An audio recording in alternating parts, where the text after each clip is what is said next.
On this episode of Supervision Simplified, we are talking about politics. Enough said.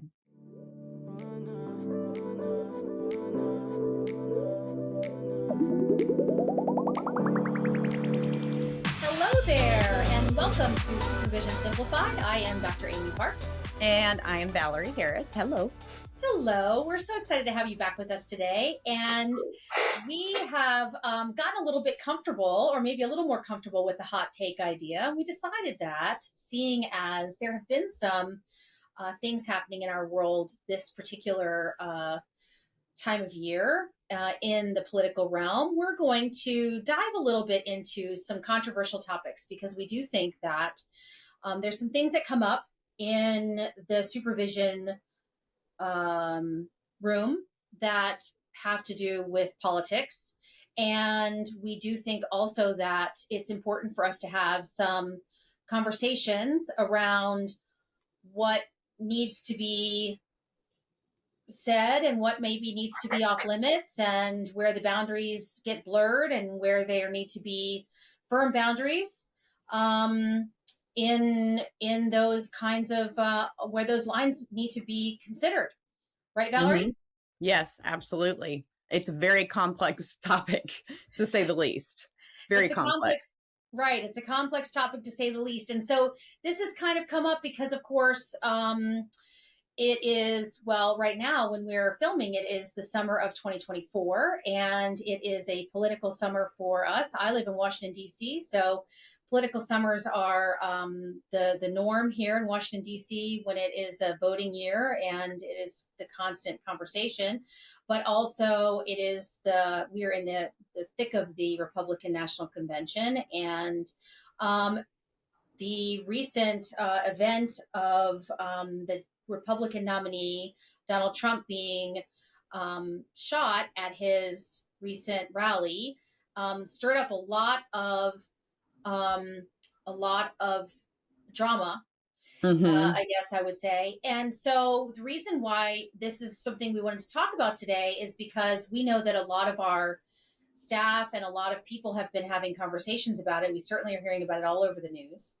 And we thought about the fact that this is something that it would be easy for us to not talk about because it would be a lot easier, let's put it that way, for us to not talk about. Right. And so because it's easier to not talk about, it's important for us to talk about it.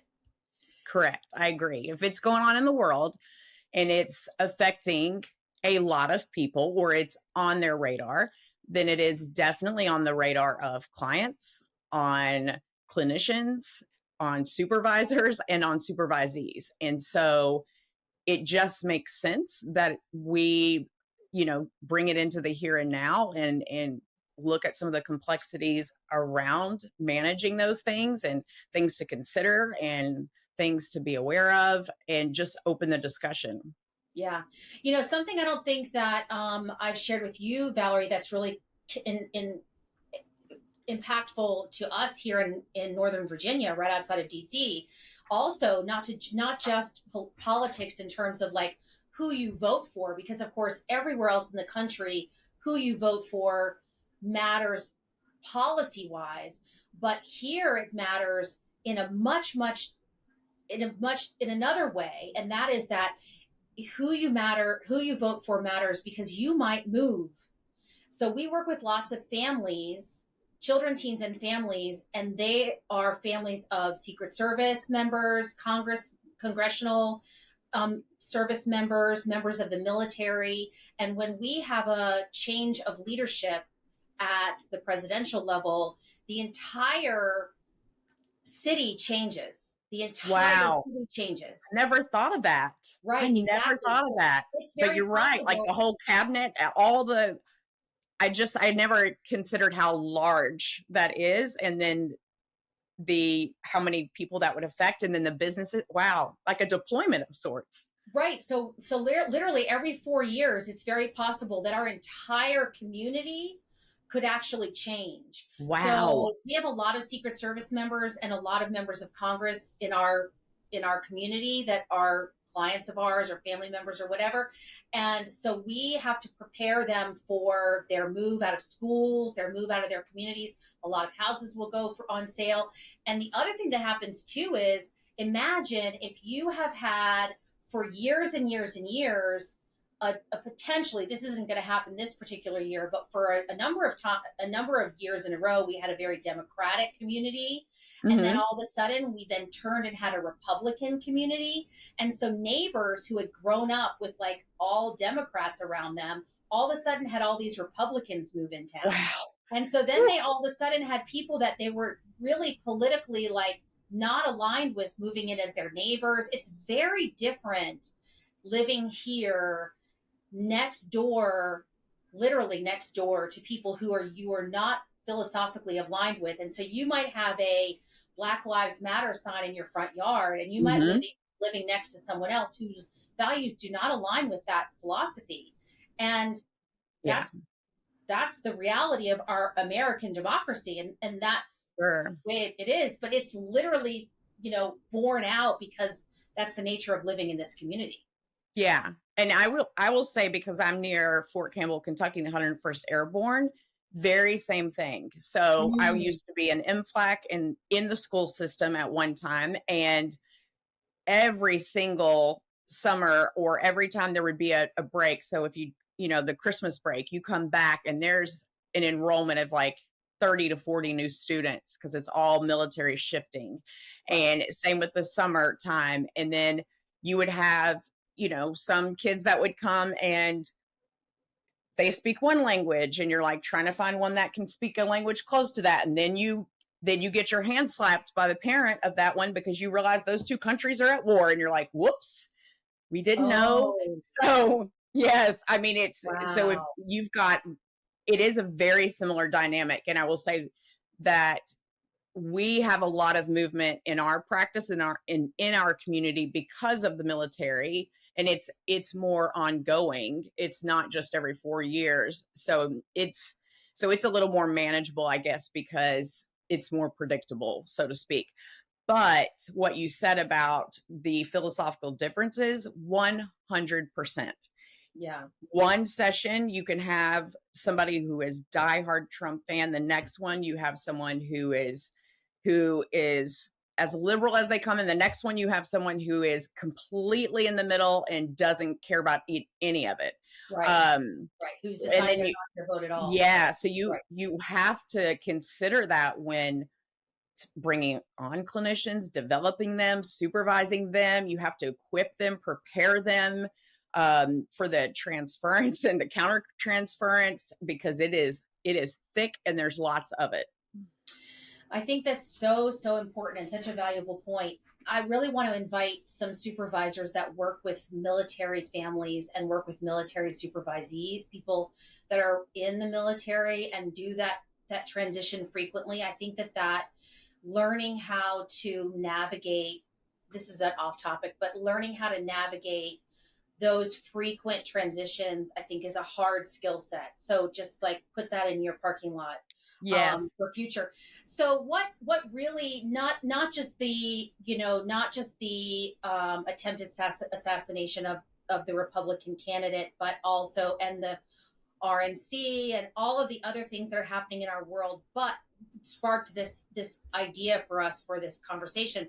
But also the other big thing that sparked this conversation is the company that creates my stickers. And I don't know, maybe your stickers too, Valerie, but I have to order stickers. We're having a big Wise Wellness Day in August, and I have to order stickers for that event. And I got an email right after the shooting event occurred from the company, and maybe you all use this company too.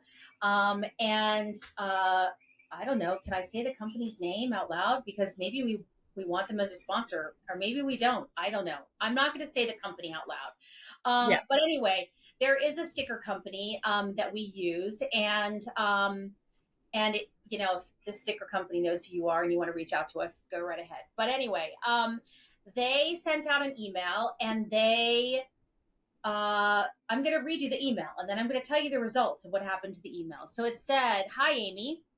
Donald Trump was shot. I don't care what your political views are, but the hate for Trump and his supporters has gone too far. People are terrified to admit they support Trump. I've been scared myself. Americans shouldn't live in fear. I support Trump. Many at the sticker company do. Many at the sticker company also support Biden. The political hate needs to stop. Hopefully, this email helps. By the way, this week, get one shirt for $4, normally $19. Good little sales Yeah. line in the middle of the email, right? I suggest buying one that shows you support Trump. The more people realize that millions of kind-hearted, compassionate people support Trump, the sooner the hate will end. Awesome people all over the world love Trump. Don't limit your friendships and diminish your happiness by indulging in political hate.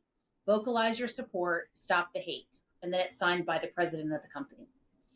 So after I received that email, I thought it was really interesting. I didn't feel any particular way, except I thought that it was interesting. And I thought it was fascinating that there was a little sales pitch right in the middle of it. It didn't particularly cause me to feel like I had to take an action following that email, any one way or the other. I have a question. Like, my first thought is, could we go back to when some other things were happening in the world and see what their emails were saying then? I'm just curious. Like, that's the curiosity. I have questions. I'm like, okay, I hear you. Political hate, this, that, da, da, da, da. Can I see your email chain history, please? Because I'm just curious if this is value aligned for you all the time in all the things, or if it's just now, Right. because that's where it gets me, is when there's... Yeah, it's a little offensive that any company, period, would capitalize on any political event or any world national event, tragedy, a crisis to sell anything. So right. But if you think about it, counseling is, we sell a service and it capitalizes on some of these same stressors, not in a direct sense, like not directly though. We're not out there going, hey, we know you're upset about this. Why don't you know, so I see I know what you're saying, but at the same time, like, it is odd because any service industry is going to capitalize, or does capitalize, whether passively or directly, off of what's happening around us in different ways. I know. So weirdness. So curiously, are we like in the world of therapy? Are we actually capitalizing? Is that capitalism? Are we capitalizing? Or are we actually empathizing? You know, like, are we providing support, or are we actually saying, hey, by the way, here we are? Like, I guess we could sort of stand on the hill of, we are actually providing support and we're reminding you that we're there. And I think that that's really true. Sure. We're reminding you that we're there. This is really much more capitalism. This is much more like, absolutely. Hello, ha ha. We really want to, buy a t-shirt. But anyway, I do want to let me just quickly add that this company lost 16,000 subscribers in the first hour that this email was sent. 16,000 subscribers. Now, as I said, like, I didn't unsubscribe, actually, really only because I wanted to see what the drama was. I wanted to see what was the next email that was going to come. And there was a follow-up email that I won't go into right now because I don't think it's relevant. But the point of all of this is how do we bring these kinds of topics into our conversations with the people that we serve, with supervision and supervisees? How do we remain neutral? How do we hold space for stressors that come up with these kinds of events? Certainly for the people that were in Pennsylvania, there's enormous amounts of fear that came from this event. People in the community who were just trying to participate in an event that day. People in other communities where other political things are going to be happening. Certainly they have senses of fear. Even in DC, now we all have more security everywhere. That's just increases fear. How do we deal with that? Like, so it springs up for all of us, like, how do we as supervisors hold the space And then also, how do we hold a space for ourselves to be able Hmm. to work in a way that is value aligned for us and doesn't require us to walk around like holding a lot of anger or frustration or built up tension without. I also don't want to live in a world where I can't watch the news or pay attention to what's happening in the world. i Right. don't i don't I don't ascribe to this. Well, I'm just not going to watch the news. I'm Right. just not going to pay attention to what's happening in the world. I'm sorry, but I just can't. I I'm can't. not Yeah, that I can't do person. that I don't either. want to live under a rock. Like, I get it. Some people need to do that for their own well-being. I understand that, and that's you have to figure out what your capacity is and your distress tolerance. But I don't want to do that. I want to know what's going on. I don't know. It just so this is where we are today. This is our hot take, and we want to know where people are on this. I'm willing and open to having this conversation. And I hope we don't have 16,000 subscribers unsubscribe to us because Right. we're having this conversation. We're not Yes. saying one way or the other how we think anyone should be. No, I think it's important to evoke the conversation and the thoughts around that. For instance, in consideration of supervisees, it's always important to know your client population and know what is likely to present. So in certain regions of the United States, this is less of a it's less complex perhaps because they may be in a region where it is primarily Democrat. Others may be in a region where it's primarily Republican. And so because of that, obviously you're seeing a spectrum of clients, but it may not be quite the contrast. But I know in our community it is very diverse, and you see a lot of every side of the spectrum, like all over the place. And so we really have to know our client population and really understand some of the things that drive some of those narratives and be able to equip clinicians to understand that from a clinical standpoint, um, knowing how to manage some of that in session if it becomes non-therapeutic and is just circling around and around, or how to observe their own limits if necessary, how to what do you do in your personal life, what's appropriate, what's not. Is it appropriate as a licensed professional to go on a public social medium and say something, on social media, and say something about how you support that or you wish that the person had, succeeded or something of that nature? We have freedom of speech, but then if you're a licensed professional, like there's there could be consequences to those things. And yet we also have a code of ethics that state that everyone, you know, should be treated a certain way and have certain types and with a certain level of value and dignity. And so it's not just a one thing that you have to consider, it's all the different things.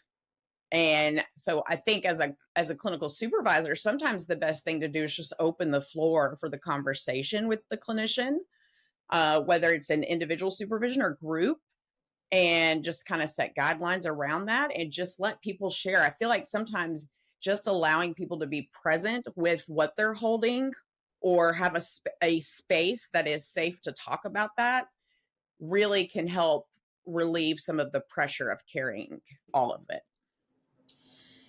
I think it's really interesting. I know a lot of, I know a lot, not a lot, but I know several people who have had experiences where they disagreed with, or I don't want to say the word disagreed, but had different opinions from people that they were supervising and or their clients or whatever, politically, and had to really navigate, like, how do they say, when asked, like, who did you vote for, or I can tell you voted for so and so, or I can tell you're a this you align with this political party or that political party. And like they'll ask, well, what am I supposed to say? How am I supposed to handle that? And Mm-hmm. and I think that that is a really loaded question. It's kind of like the question that we get when we're in grad school, like, well, what are you supposed to say when somebody asks you, well, do you have kids, or are Yep. you Uh-huh. married, or those Exactly. kind of questions. I mean, they're very personal. You say, well, my How much money do credentials you are make? not my political beliefs. My credentials are not whether or not I have children or Right. I mean, and so, I've always sort of leaned into, I can tell that that's really important to you. Well, mm-hmm. let's talk a little bit about why that's really important to you, and how much that makes a difference to our work together. Yeah. And you know, I think that eventually, in a lot of circumstances, I've ended up sort of getting to the answer, getting to the point of almost answering the question, but I've really done some exploration first. And Yes. I haven't really had anyone say, oh my God, well, then I can't talk to you anymore because I completely disagree with you.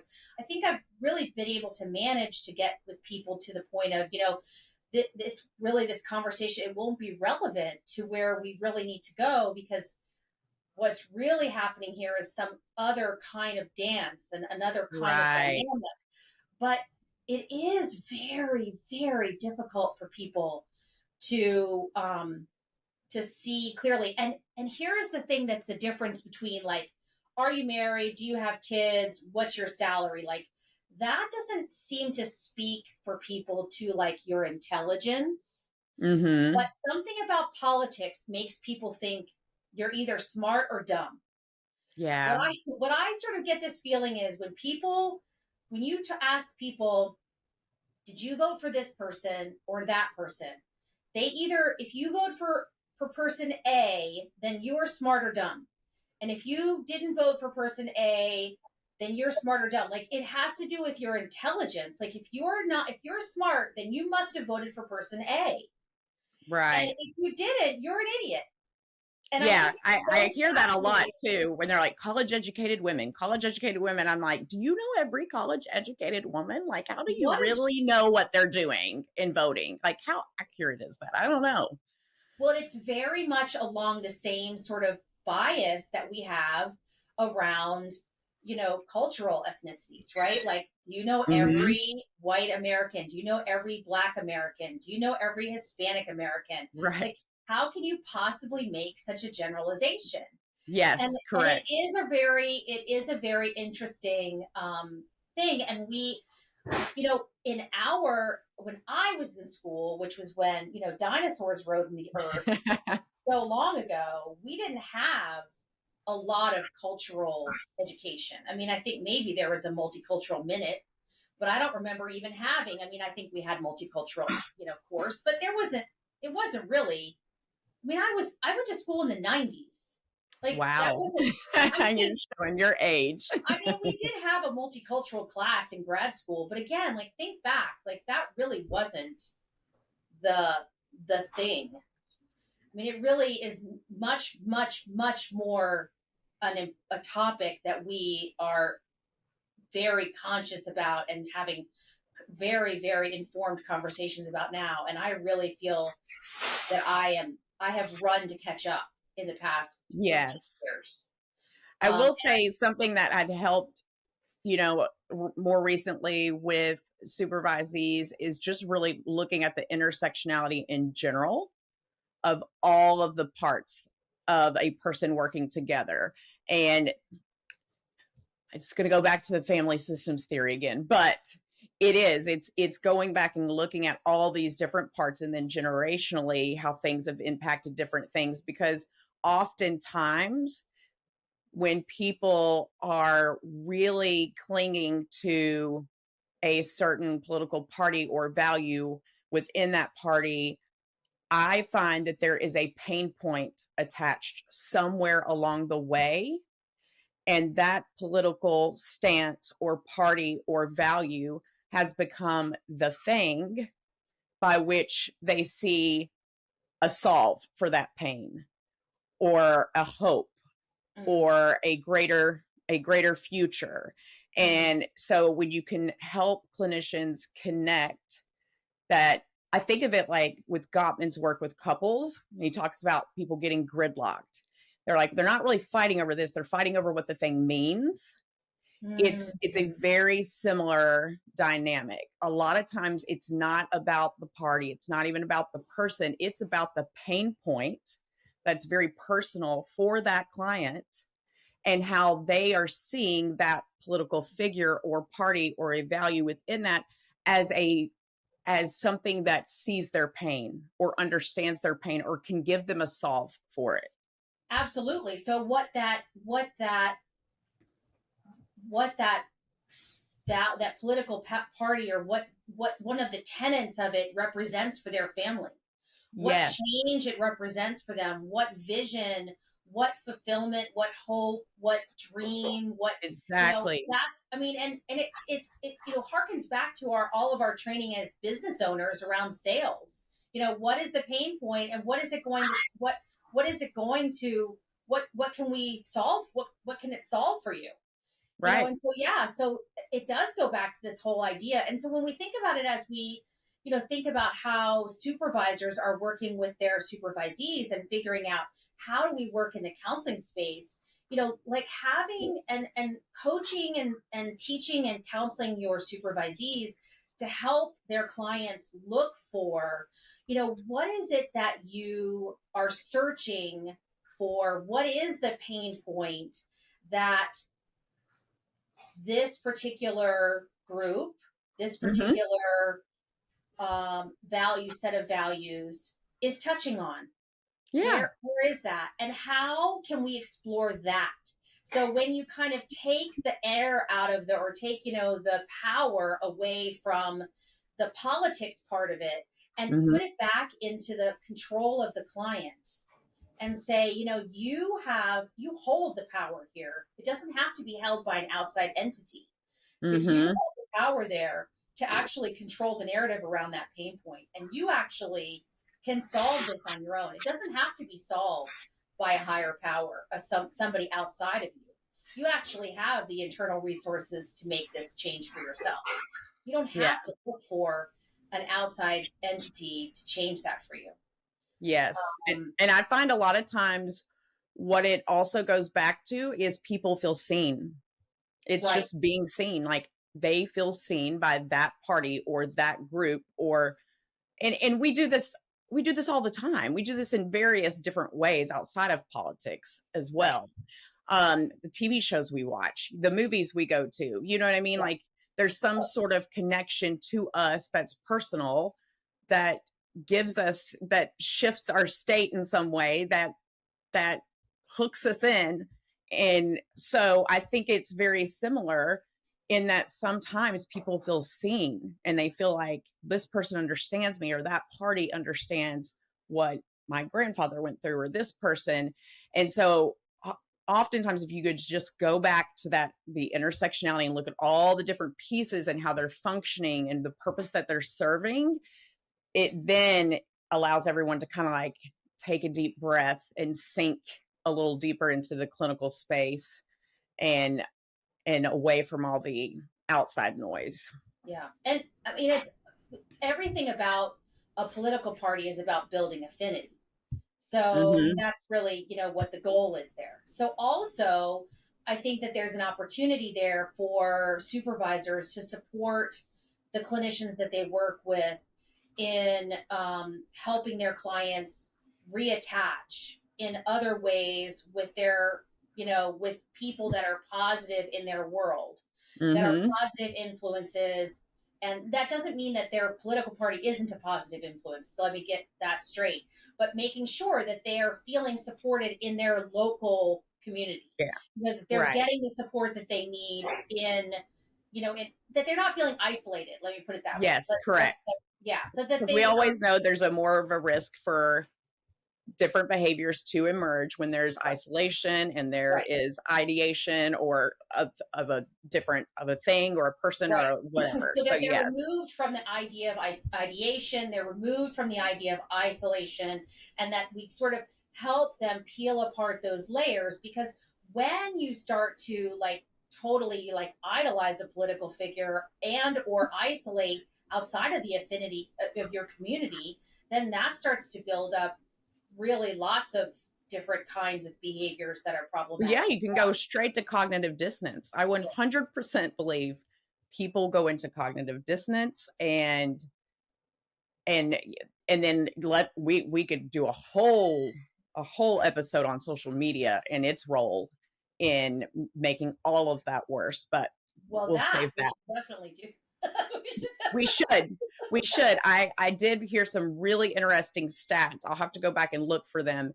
But it was fascinating, the stats around TikTok and radicalizing people. And I mean, I also saw something so fascinating too that we need to bring up that was about how TikTok is teaching, well, this is a whole different topic, but how TikTok is teaching people language, mental health language that doesn't even exist.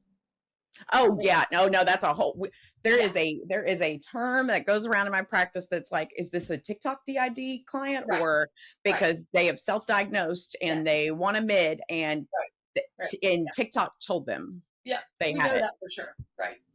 And I mean, so to that end, like let's circle back to the idea that we know that media and social media is misinforming us. We know that for a fact. And that's why when Hmm. people say, "Oh, I don't watch the news," I think, "Oh my gosh, I actually watch the news from like 9 different places." Because if I watch it just from one place, I know I'm getting the wrong information.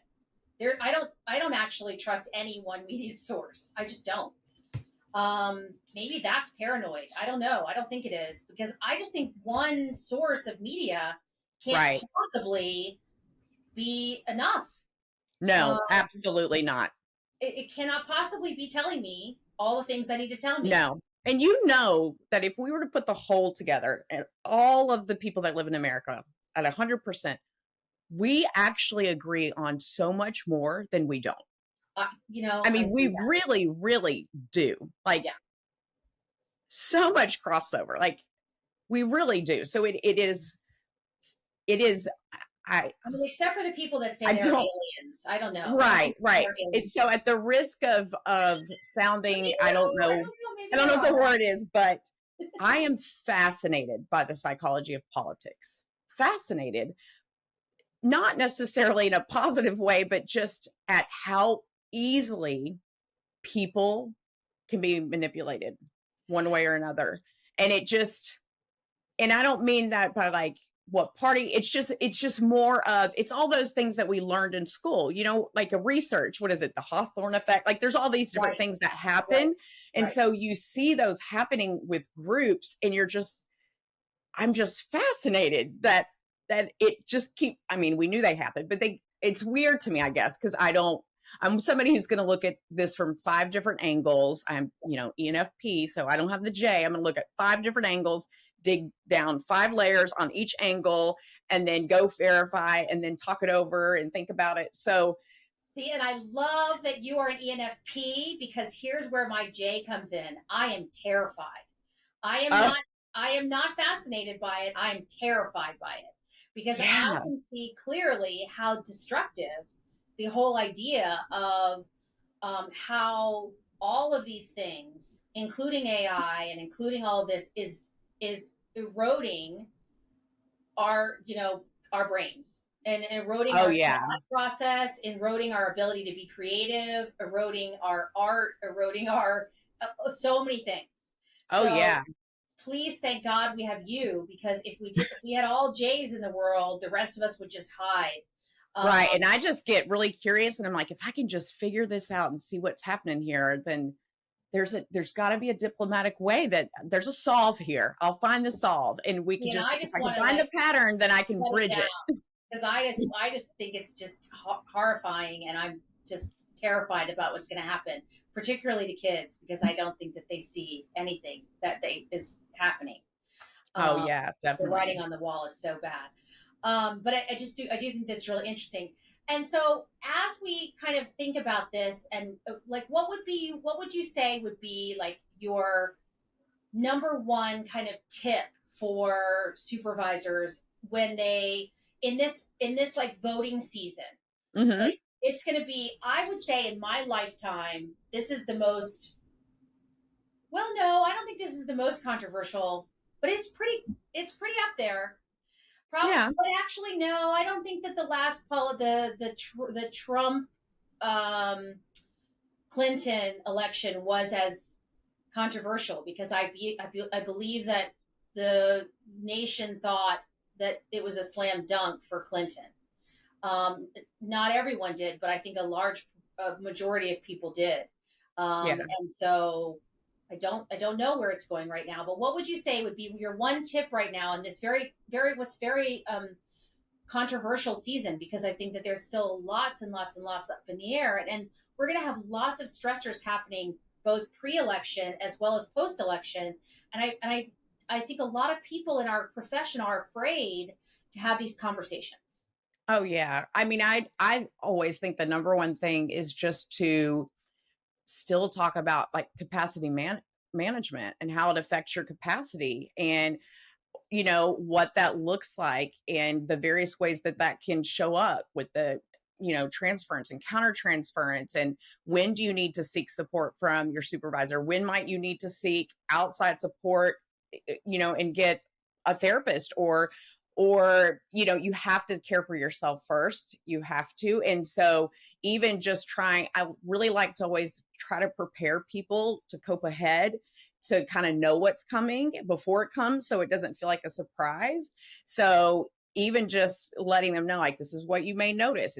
Maybe you're going to feel a little more tense. Maybe you're going to feel more tired. You're going to feel hungrier quicker, things that show you that you're out of your window of tolerance, and being able to observe that and notice that and seek support around it, and mitigate your intake of information if necessary. Doing whatever you need to do so that you can stay in a healthy space for yourself, because that is the one thing we have control over. I really want supervisors that are listening to really think about this concept of coping ahead, because I do think that it's very challenging for us to get into that habit. And Mm-hmm. I do think that that's incredibly powerful advice, is the idea of when we're coping ahead, then it's easier for us to model that for our supervisees and Mm-hmm. saying, like, we traditionally, and we are in the habit of coping ahead, and we want to encourage you to think about coping ahead, and this is what it looks like for me, and this is what I'm modeling for you, and this is what I want to encourage you to do as well.